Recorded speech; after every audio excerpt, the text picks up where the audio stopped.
Buenas, mi nombre es Ricardo Soto, soy estudiante de la Facultad de Derecho de la Universidad de Costa Rica y en el marco del curso de Derecho Penal 2 impartido por la profesora Rosaura Chinchilla Calderón es que se lleva a cabo este video a modo de tarea 3. En este lo que se va a hacer es tratar 6 institutos de la teoría del delito elegidos por mi persona que se van a ejemplificar primero con un video o una escena de alguna película o serie.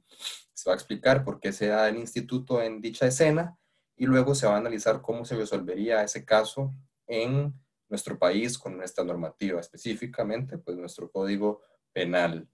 Dando inicio con el primer instituto, se va a poner una escena de la película del año 1998 titulada American History X.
Bueno, lo que se quiere ejemplificar con esta escena es el instituto del dolo, específicamente el dolo directo o dolo de primer grado. ¿Por qué? Bueno, hay que partir por mencionar que el dolo, en conjunto con la culpa, son la parte subjetiva de la tipicidad en la teoría del delito. El dolo se da cuando se da el aspecto cognoscitivo de saber el hecho que se está cometiendo y el aspecto volitivo de querer cometer ese hecho, lo cual es claro en este ejemplo. La persona que está dando muerte a otra sabe lo que está haciendo, quiere hacerlo y por eso lo somete y le dice que muerda el borde de la acera para aplastarle el cráneo y matarlo. Entonces ahí se están dando los dos elementos. Y es de primer grado o directo porque efectivamente se está dando lo que este tipo de dolo significa, que es una voluntad directa del sujeto. Él tiene esa voluntad directa de matarlo y por eso hace lo que hace de someterlo, obligarlo a que muerda la cera y aplastarle el cráneo.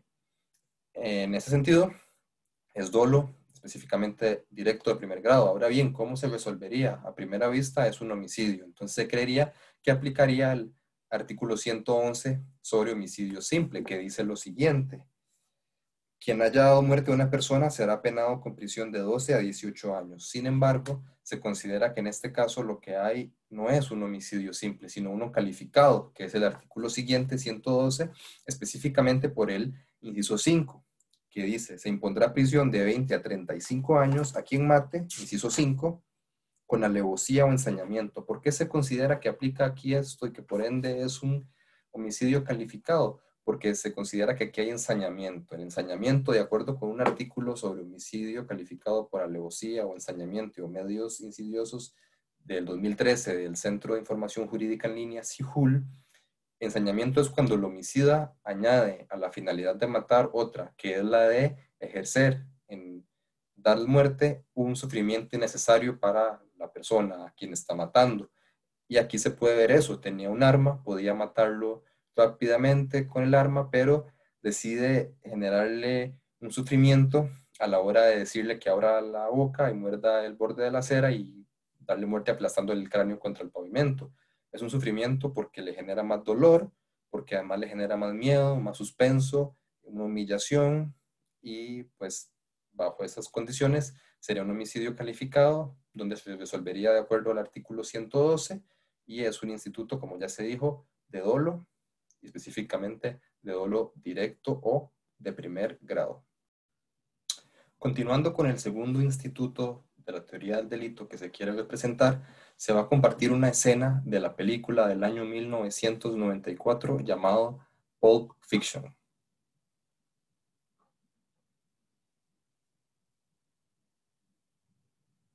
Look, I'm telling Marcellus today. I'm through. Well, why don't you tell him at the same time why?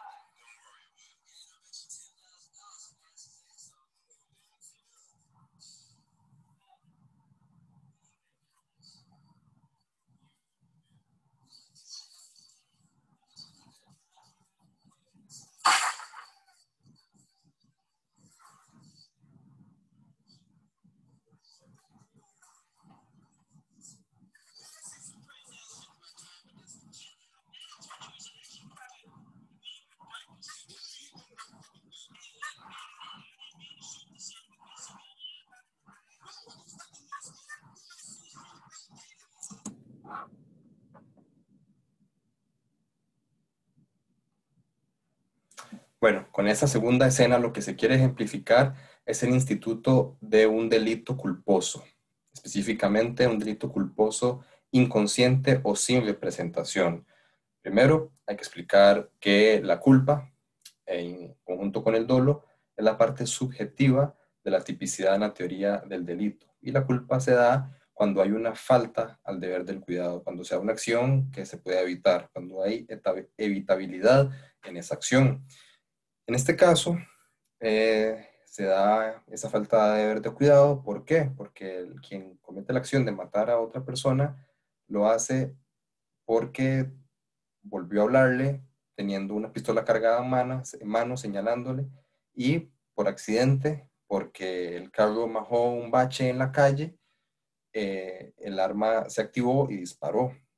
Entonces, evidentemente, si eso se puede evitar y había una falta de deber de cuidado, porque se podía evitar si él tomaba la precaución de volverlo a ver sin sostener el arma que traía en la mano.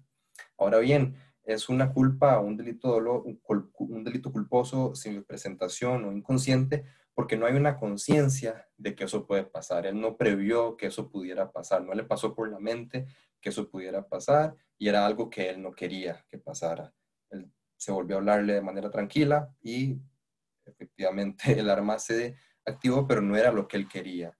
Se podía evitar, claro, dejando el arma de lado y volverse a hablar con él sin el arma en la mano, o descargando el arma, pero no lo hizo, faltó hacer deber de cuidado y por eso es culpa.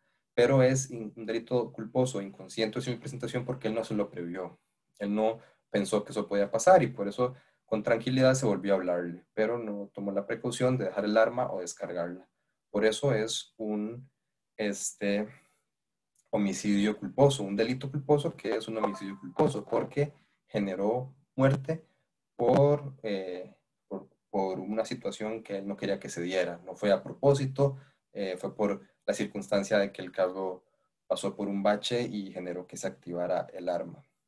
En ese sentido, esto se analizaría en cuanto a la aplicación de la normativa para con este caso. Se entiende que este es un homicidio culposo y vendría a aplicar el artículo 117 de nuestro Código Penal, que dice en su primer párrafo que se impondrá prisión de 6 meses a 8 años a quien por culpa mate a otro. Y en la adecuación de la pena al responsable, el tribunal deberá tomar en cuenta el grado de culpa y número de víctimas, así como la magnitud de los daños causados. En todo caso, al autor del homicidio culposo también se le impondrá inhabilitación de 1 a 5 años para el ejercicio de profesión, oficio, arte o actividad en la que se produjo el hecho. En ese sentido, por lo que ya se dijo, sería el instituto de la culpa, específicamente delito culposo sin representación o inconsciente, y se aplicaría el artículo 117 del Código Penal de homicidio culposo. Para el siguiente instituto se va a presentar una escena de la serie de comedia de los años 90 llamada Seinfeld. Específicamente una escena de un capítulo de su última temporada en el año 1998, que es la siguiente.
Bueno, el instituto que se quiere ejemplificar con esa escena es el de la omisión y específicamente el delito de omisión propia.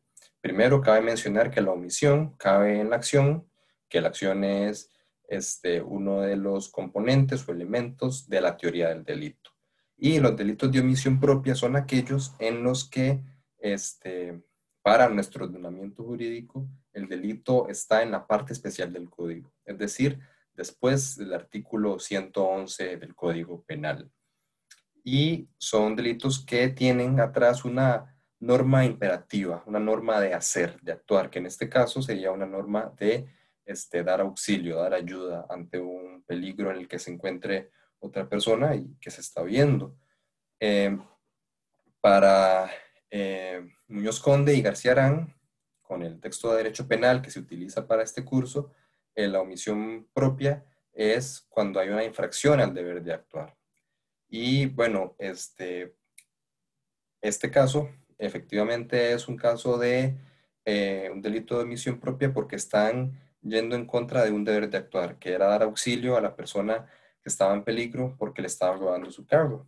Y en vez de ayudar, lo que hicieron fue reírse y ver desde lejos sin hacer nada. Y era algo que efectivamente podían este, hacer, ayudar, porque no se iban a poner en peligro, ya que primero no se ve que quien roba tenga un arma real, nada más está amenazando con algo debajo de su suéter, que puede ser su mano. Eran cuatro, podían distraerlo, neutralizarlo de alguna forma, o al menos hacer el intento de llamar a la policía, que estaba cerca porque apareció muy rápido, pero no lo hicieron.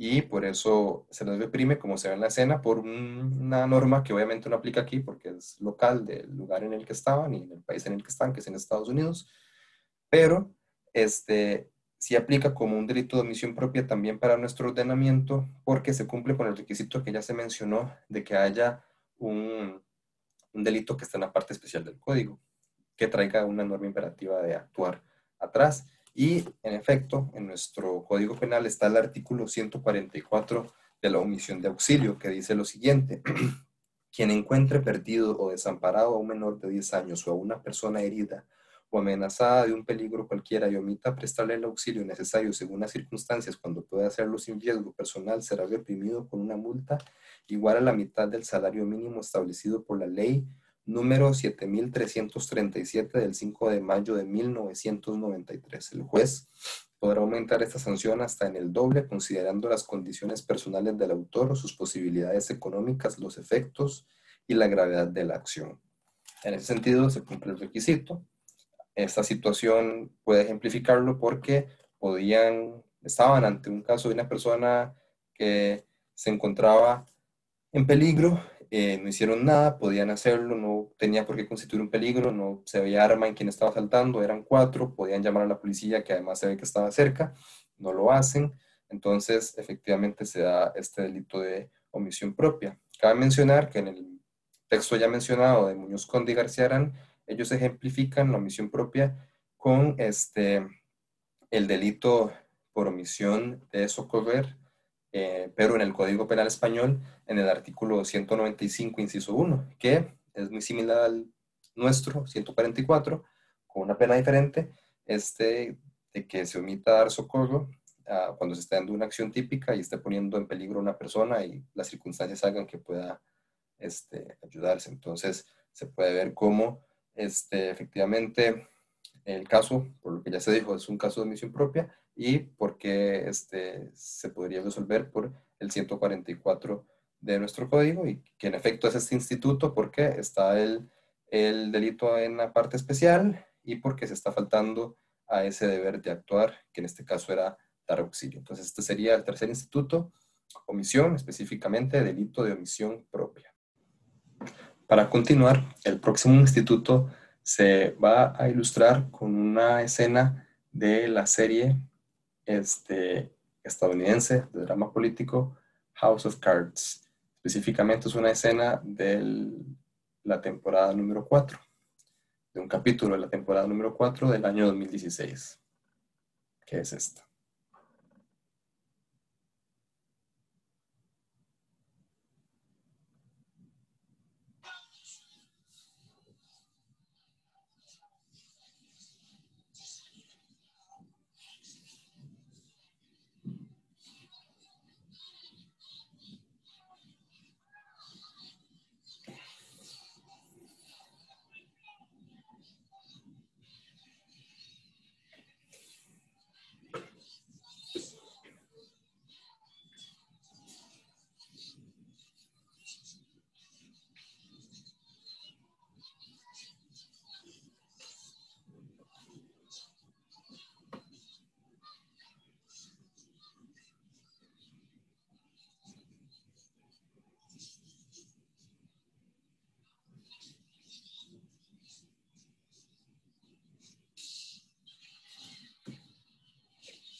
Ahora, el instituto que se quiere ilustrar con esta escena que se acaba de ver sería el de el error de tipo particular, aberratio ictus o error en el golpe.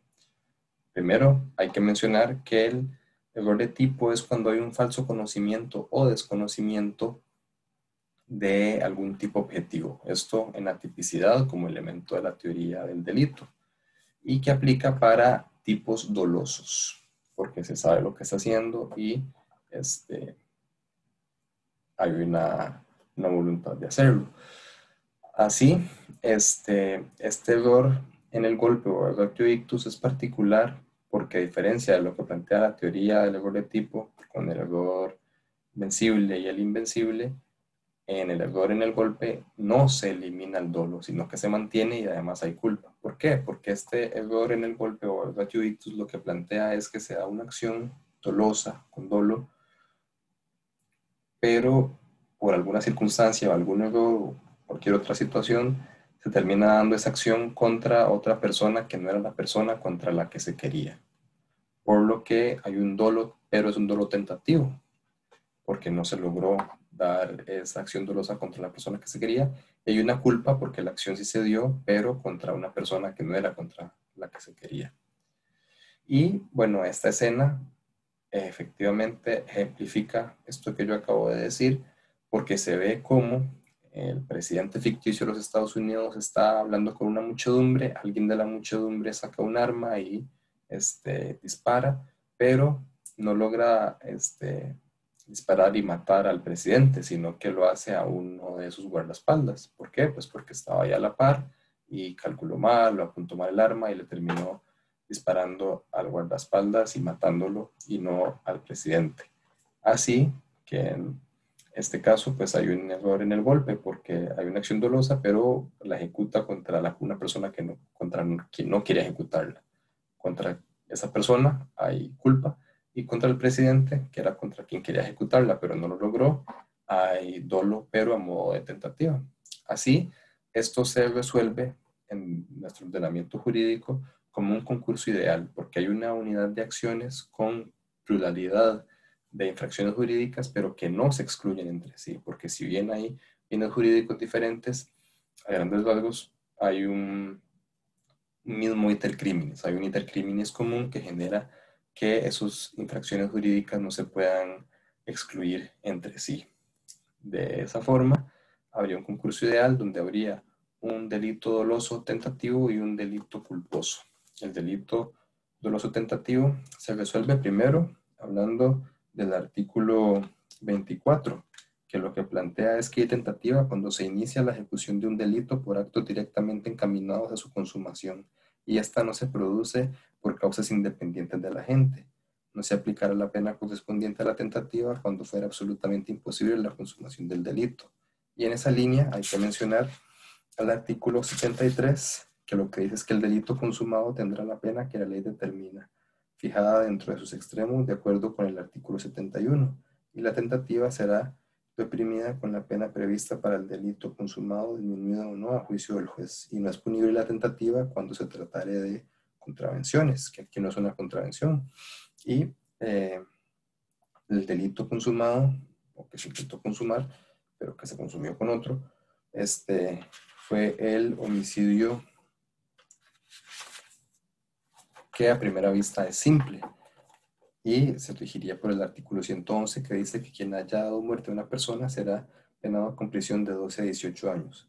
Pero si queremos analizar y aplicar la normativa nacional a esta escena con rigurosidad, tomando en cuenta el elemento que se dijo de que era el presidente de un país, sería en realidad un homicidio calificado, de acuerdo al artículo 112, inciso 2, que dice que se impondrá prisión de 20 a 35 años a quien mate, inciso 2, a uno de los miembros de los supremos poderes con motivo de sus funciones.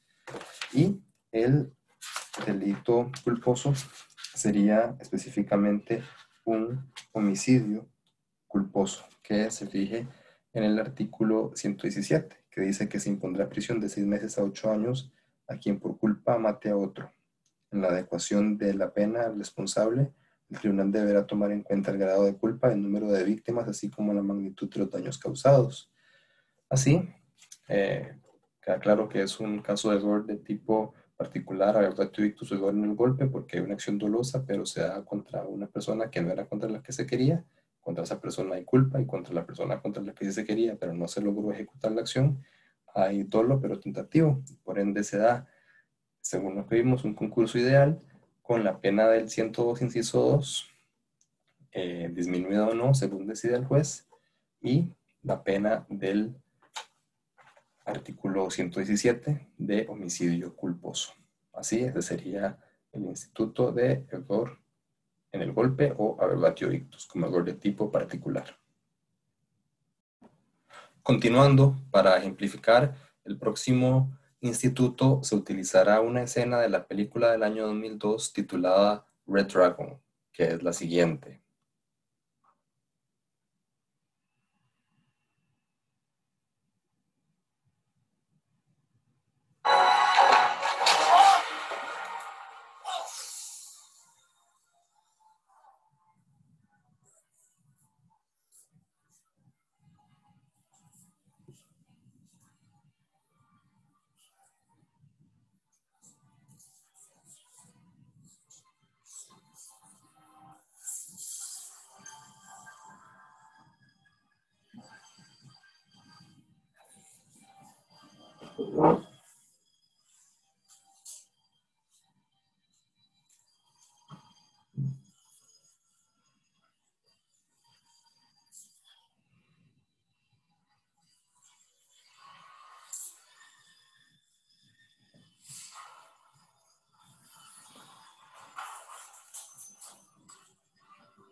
Bueno, con esta escena lo que se quiere ejemplificar es el instituto de la legítima defensa como uno de los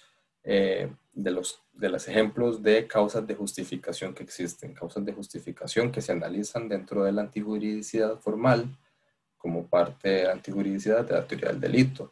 Y la antijuridicidad formal lo que hace es que plantea que no basta con que una acción sea tipificada, sino que hay que analizar la tipicidad en todo el ordenamiento jurídico porque hay permisos en algunas ocasiones para cometer esas acciones tipificadas, que se den permisos para delinquir y que hay que analizarlos en todo el ordenamiento jurídico. ¿Por qué esta antijuridicidad formal? Porque es analizar si existen o no causas de justificación.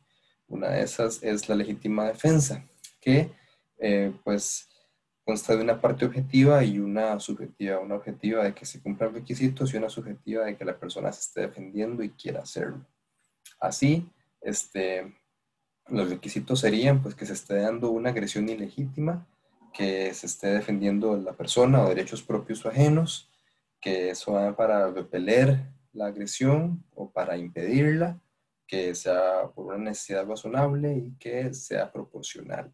La agresión ilegítima se puede dar de manera dolosa, culposa o a modo de omisión. En el caso presente, cabe mencionar que a primera instancia se ve cuando la persona acuchilla a la otra, se puede pensar que esa acción es una legítima defensa, porque ve que la persona a la que acuchilla tiene un arma. Entonces se puede pensar que lo acuchilló como modo de legítima defensa de impedir la agresión. Pero primero es totalmente desproporcional. Y además, viendo la acción que hace, que es meter un cuchillo en el estómago, es claro que pues tenía la voluntad de cometer la acción dolosa de darle muerte, del homicidio, porque es lógico que clavando un cuchillo en el estómago de una persona es muy posible que se vaya a morir. Así que de tal forma no cabría la legítima defensa ahí y más bien sería una acción ilegítima. Eh, por ende, cuando la persona que fue apuñalada y está en el piso, agarra unas flechas y se las clava en el costado eh, a la persona que lo agredió, ahí se habría legítima defensa. Esto a pesar de que se ve que ya le saca el cuchillo y que por ende puede ser que ya cesó la agresión, pero él le dice en inglés que se va a comer su corazón y hay que contextualizar que es una película sobre un asesino en serie, la persona que acuchilla, que le gustaba matar personas para comerse partes de su cuerpo, porque le gustaba comer la carne humana. Entonces, al decir que se va a comer su corazón, le deja claro que lo iba a seguir matando o lo iba a dejar morir. La agresión iba a ser pues una omisión de dejarlo de morir. Por ende, es legítima la defensa de clavarle las flechas y después, cuando se repone de las flechas que le clavaron y se acercaba otra vez a él, ya él en el piso, pues también hay una agresión que se iba a dar. Por ende, cuando él dispara, es una manera de impedir esa agresión. Además de que pues se estaba continuando la, la agresión, dejándolo ahí morir y dejándole claro que él lo quería matar. O sea, que era claro que la acción era para matarlo porque quería comerse su corazón. Entonces, la legítima defensa se da en esas dos vías, a la hora de clavarle las flechas y a la hora de dispararle, tanto para repeler la agresión como para impedirla cuando lo veía venir y él estaba en desventaja en el piso. Y para analizar este caso en cuanto a qué aplicaría para resolverlo, sería el artículo 28 del Código Penal, que es el que habla sobre la legítima defensa, que dice que no comete delito el que obra en defensa de la persona o derechos propios o ajenos, siempre que concurran las siguientes circunstancias: agresión ilegítima, que es la que se da cuando la apuñala, que es ilegítima porque pues era con una acción dolosa de querer matarlo, y la necesidad razonable de la defensa empleada para repeler o impedir la agresión, y que claramente es para pues repeler la agresión, también para impedirla cuando lo ve venir y él está en el piso, y es para defender a su persona. Y cabe mencionar que no es si bien son acciones agresivas, como clavarle una flecha o disparar con un arma de fuego, pues no son desproporcionales porque lo que está haciendo es, pues, repeliendo un intento de homicidio que se da a modo de que le clavaban un cuchillo el, en el estómago. Y bueno, ya fuera del análisis de por qué se cumple el instituto en esta escena, cabe mencionar lo que falta del artículo 28, que es que se entenderá que concurre esta causal de justificación para aquel que ejecutare actos violentos contra el individuo extraño que, sin derecho alguno y con peligro para los habitantes u ocupantes de la edificación o sus dependencias, se hallare dentro de ellas, cualquiera que sea el daño causado al intruso. Y esto lo que habla es de un tipo de legítima defensa, que es la privilegiada. También está la anticipada en casos de violencia de género, pero bueno, estos no se evidencian en esta escena, que tras lo visto es un caso de legítima defensa que se resolvería por el artículo 28, donde no habría delito por parte de la persona que se está defendiendo con las flechas y con el arma de fuego. Así es, ese es el quinto instituto. Para finalizar con el último instituto, se quiere ilustrar con una escena de la película del año 1976 titulada Taxi Driver. Y esta escena es la siguiente.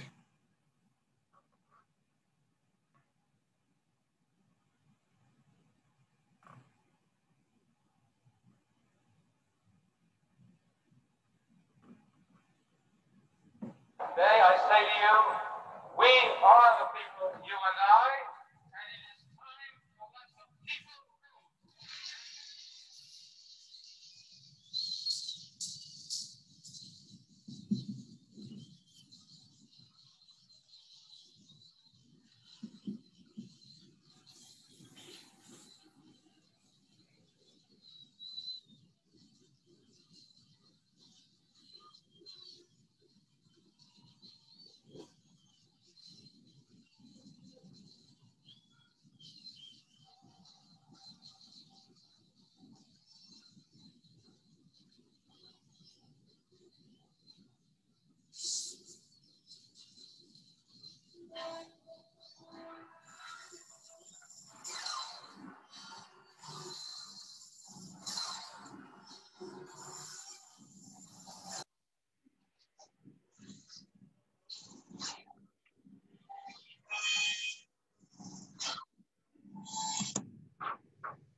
Ahora, lo que se quiere ilustrar con esta escena es el instituto de la tentativa.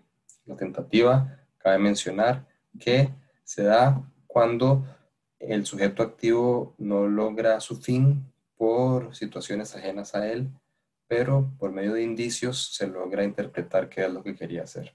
En este caso, se interpreta que se da una tentativa y específicamente una tentativa inacabada, que es cuando el sujeto activo no logra desplegar todo el plan. Sin embargo, es una escena que puede caber para discusión y diferentes criterios, ya que también se puede interpretar que hay un desistimiento voluntario, que para la doctrina es la contracara de la tentativa inacabada, y que es que el sujeto activo podía seguir, pero no quiso. En este caso se interpreta que es tentativa y es tentativa inacabada porque se considera pues que hay indicios, primero para saber cuál era el plan del personaje de Anteojos Oscuros, que era el de cometer homicidio contra la persona que venía de dar un discurso bajando de una tribuna, que para la película es un candidato a la presidencia de los Estados Unidos. Esto se interpreta por el indicio de que él se acerca, se abre su chaqueta, mete su mano y se interpreta pues que va a sacar un arma. Y se interpreta también que parte de su plan era cometer la acción dolosa de homicidio, pero salirse con la suya, no ser atrapado o ser asesinado en el intento. Y ante la situación ajena a él de que lo descubren y lo ven sospechoso y que además la persona que quiere matar está rodeada de policías y de guardaespaldas, pues es una situación que le impide seguir con el plan que se interpreta quiere hacer y que por ende no es que podía seguir y no quiso, sino que no podía porque si su plan era matarlo y salirse con la suya, no se iba a dar, ya que se dieron cuenta y que eran bastantes personas alrededor de la persona que quería matar y por ende era muy posible que lo atraparan o lo mataran en el intento.